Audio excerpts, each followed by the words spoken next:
Hello friends, எல்லாரும் எப்படி இருக்கீங்க? இன்னைக்கு நம்ம வீடியோவில் பார்க்க போகிற விஷயம் என்ன அப்படின்னு கேட்டிங்கன்னா, நம்ம முன்னோர்களோட, அதாவது நம்ம தமிழர்களோட முக்கியமான ஒரு பிரம்மாண்டமான 2 தொழில்நுட்பங்களை பற்றி தான் நம்ம இன்னைக்கு வீடியோ பார்க்க போகிறோம். ஒன்று, காற்றுலேயே உலகத்தை சுற்றி வந்த பாய்மர கப்பல் நுட்பம். இன்னொன்று என்ன அப்படின்னு கேட்டிங்கன்னா, இன்னைக்கு உலகம் முழுக்க கோடிக்கணக்கான ரூபாய் செலவு பண்ணி செய்கிற கடல் நீரை குடிநீராக்கக்கூடிய வித்தை. ஆனால் இது 1000 வருஷத்துக்கு முன்னாடியே நம்ம ஆளுங்க செஞ்சுருக்காங்க அப்படின்னு சொன்னால் நீங்கள் நம்புவீங்களா? அதை பற்றி தான் இன்னைக்கு நம்ம தெளிவாக எளிமையாக இந்த வீடியோவில் நான் உங்களுக்காக எக்ஸ்பிளைன் பண்ண போகிறேன். நான் உங்கள் பிரபாஸ் எழுதுறேன். இது உங்கள் டாக்கிங் பிக்சர்ஸ். வாங்க வீடியோக்குள்ளே போகலாம்.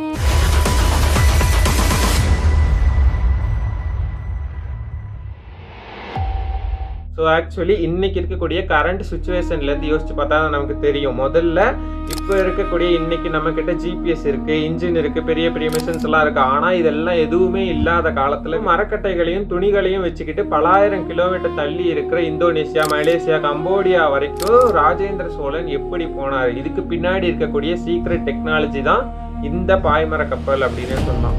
நம்ம ஆளுங்க கப்பல் கட்டுறதுல ஒரு பயங்கரமான கில்லாடிங்க அப்படின்னே சொல்லலாம். கப்பல் சாஸ்திரம் அப்படின்னு ஒரு புக்கே இருக்கு அப்படின்னா பார்த்துக்கோங்களேன்.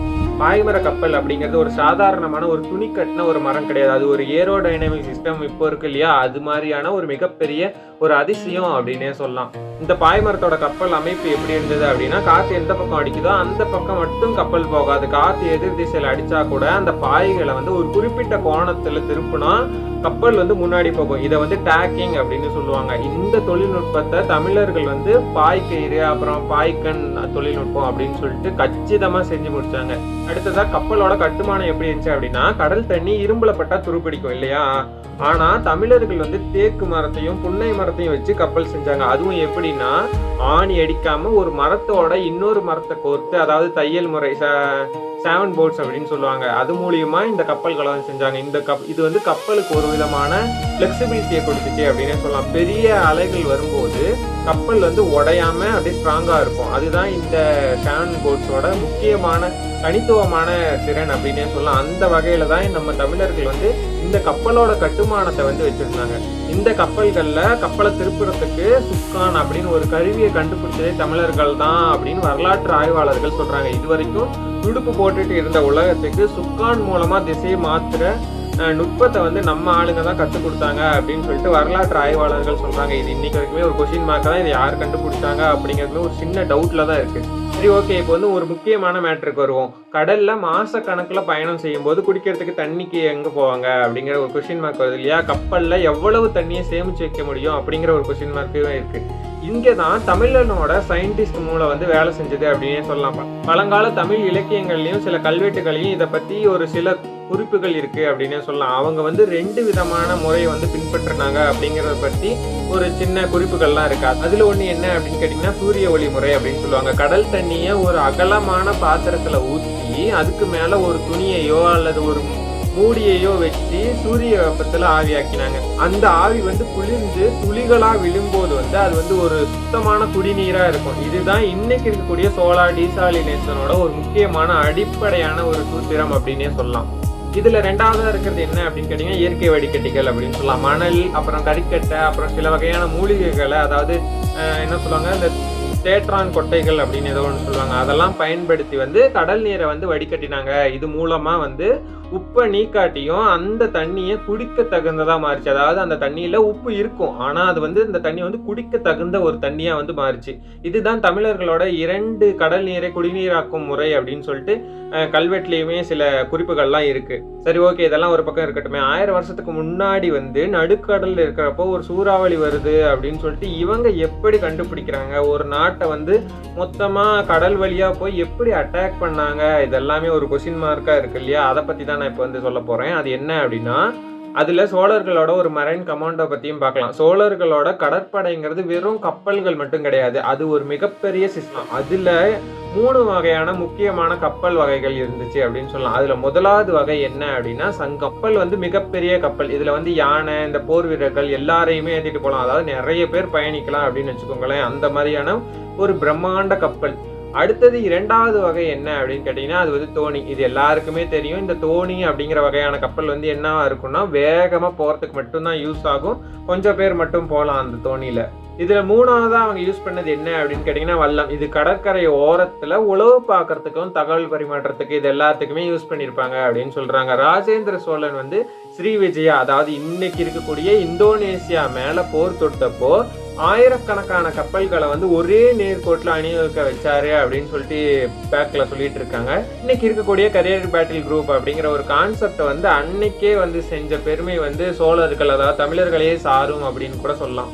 சரி, ஓகே, இது எல்லாத்த விட மிகப்பெரிய ஒரு டேஞ்சரஸான ஒரு விஷயமும் இருக்கு. நடுக்கடல்ல திசை தெரியாம போறதை விட ஆபத்தானது என்ன அப்படின்னு கேட்டீங்கன்னா புயல். தமிழர்கள் வந்து புயலை எப்படி கண்டுபிடிச்சாங்க தெரியுமா? வானத்தோட நிறத்தை வச்சு கண்டுபிடிச்சாங்க. அதுக்கப்புறம் கடல் பறவைகள் இதெல்லாம் வச்சு கண்டுபிடிச்சாங்க அப்படின்னு சொல்றாங்க. அதுல முதல்ல இருக்கிறது தான் என்னது?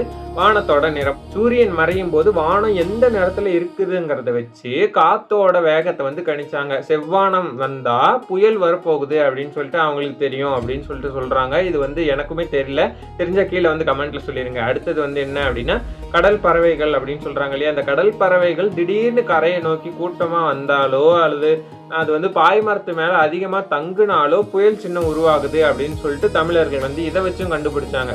அடுத்தது மூணாவதாவே ஒரு சின்ன விஷயம் இருக்கு அப்படின்னே சொல்லலாம். நட்சத்திரங்கள். கப்பல் சாஸ்திரம் அப்படிங்கிற நூல்ல நட்சத்திரங்களை வச்சு எப்படி திசை மாறாம போறது அப்படின்னு சொல்லிட்டு மட்டும் இல்லாம காத்தோட திசை மாற்றம் இது எல்லாத்தையுமே எப்ப நடக்கும் அப்படின்னு சொல்லிட்டு துல்லியமா எழுதி வச்சிருக்காங்க. முடிஞ்ச டைம் கிடைச்சா அந்த கப்பல் சாஸ்திரம் அப்படிங்கிற புக்கை வந்து படிச்சு பாருங்க.